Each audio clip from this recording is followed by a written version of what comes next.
Le Sénat se prononce mercredi après-midi sur l'inscription de l'IVG dans la Constitution, un vote rendu très incertain par les réticences de la droite et qui pourrait bouleverser le calendrier parlementaire de la réforme.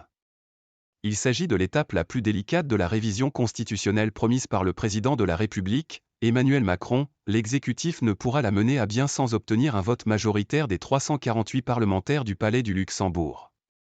Suspense à la Chambre haute, l'inscription de l'interruption volontaire de grossesse, IVG, dans la Constitution se heurte, mercredi 28 février, aux réticences de la droite lors d'un vote indécis au Sénat, où certains pourraient tenter de freiner la réforme à défaut d'être suffisamment nombreux pour la rejeter.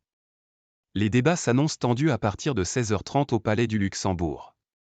D'un côté, le gouvernement soutenu par la gauche en faveur de cette révision promise par Emmanuel Macron, de l'autre, une partie de la droite et des centristes encore sceptiques devant la formulation retenue par l'exécutif. La loi détermine les conditions dans lesquelles s'exerce la liberté garantie à la femme d'avoir recours à une interruption volontaire de grossesse. Le texte soumis au vote des 348 sénateurs peine à convaincre les rangs de la majorité sénatoriale, une alliance entre les Républicains, LR, et le groupe centriste. Pourtant, un vote favorable et sans modification de la Chambre haute est un préalable à cette révision constitutionnelle soutenue par 86% des Français, selon un sondage IFOP de novembre 2022. Modifier le texte suprême n'est pas simple, l'Assemblée nationale et le Sénat doivent valider la réforme à l'identique, avant la réunion d'un congrès du Parlement à Versailles où une majorité des 3/5 sera requise.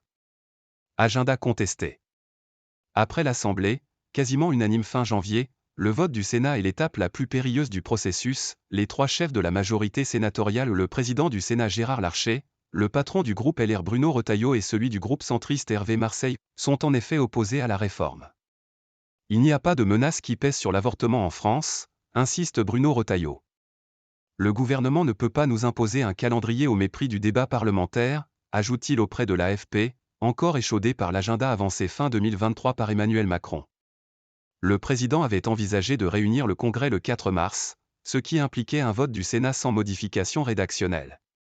Rien de pire pour froisser la droite sénatoriale. Depuis, l'exécutif reste muet sur l'agenda, même si une source gouvernementale confirme que le 4 mars est toujours un scénario privilégié. Nous prendrons le temps qu'il faut, répète à l'envi le ministre de la Justice, Éric Dupond-Moretti, assurant que la France deviendrait le premier pays au monde à protéger constitutionnellement la liberté des femmes à disposer de leur corps, alors que celle-ci est remise en cause aux États-Unis ou dans certains pays d'Europe. Les associations de défense des droits des femmes comme les collectifs d'opposition à l'IVG ont multiplié les initiatives ces derniers jours pour convaincre les sénateurs. Plusieurs rassemblements pro- et anti-constitutionnalisation sont annoncés aux abords du Sénat dans l'après-midi. Ne pas se tromper de combat. Dans les rangs de la droite, la pression sociale ou familiale a fait basculer certains votes. En privé, plusieurs sénateurs reconnaissent qu'ils ont changé d'avis et ne s'opposeront pas à la réforme, laissant entrevoir une nette majorité en faveur de l'inscription de l'IVG dans la Constitution.